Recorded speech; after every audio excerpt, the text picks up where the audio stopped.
Hi, everybody. It's Miss Pam back again this week. This time we're going to read a story about pumpkins. It is the time of year for pumpkins, isn't it? And actually, we are going to do something really fun here at the library.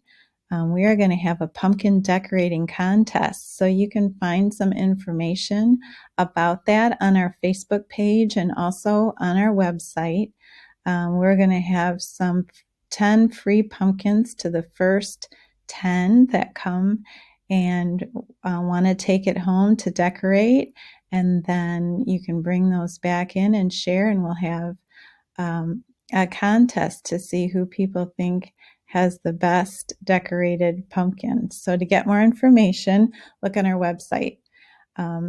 Also, if you've signed up for Story Hour, you have a craft waiting here for you. So don't forget to come and pick that up this week as well. So let's get started. Our story this week is called Pumpkin Soup. Let's see what happens. Deep in the woods, there's an old white cabin with pumpkins in the garden.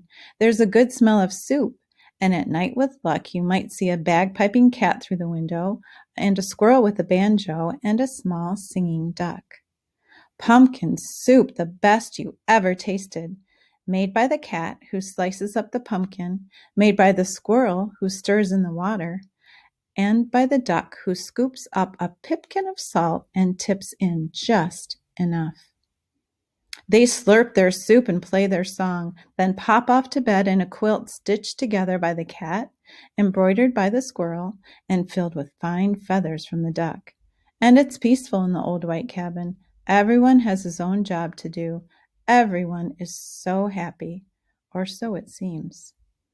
One day the duck woke up early. He tiptoed into the kitchen and smiled at the squirrel's special spoon.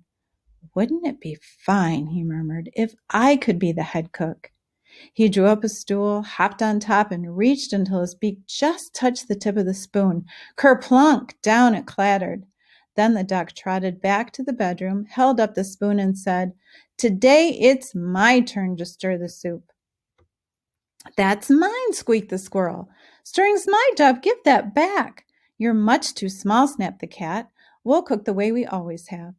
But the duck held on tight until the squirrel tugged with all his might, and whoops, the spoon spun through the air and bopped the cat on the head. Then there was trouble, a horrible squabble, a row, a racket, a rumpus in the old white cabin. "I'm not staying here," wailed the duck. "You never let me help with anything." And he packed up a wheelbarrow, put on his hat, and waddled away. "You'll be back," stormed the cat, "after we've cleaned up."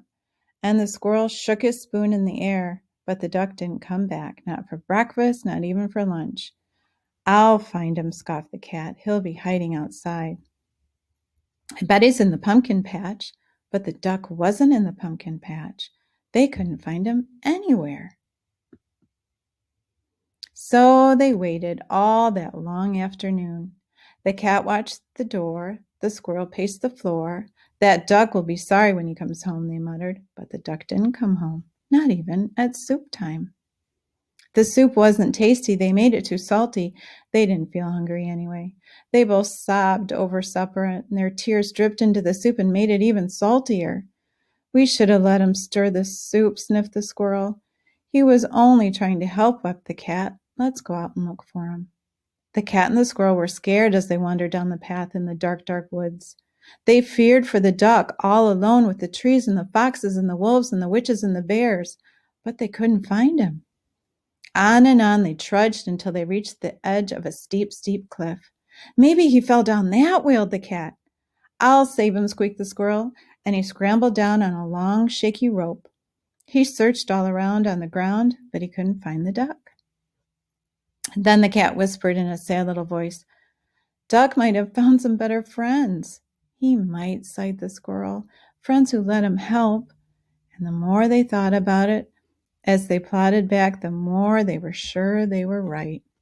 But when they were almost home, they saw light shining from the old white cabin. "It's Duck!" they shrieked, and they burst through the door, and the duck was so happy to see them. He was also very hungry, and though it was late, they thought they would all make some pumpkin soup. When the duck stirred, the cat and the squirrel didn't say a word. Not even when the duck stirred the soup so fast it slopped right out of the pot. Look at that. What a messy stir he is. It's going everywhere. Not even when the pot got burnt did they get mad. Then the duck showed the squirrel how to measure out the salt, and the soup was still the best you ever tasted.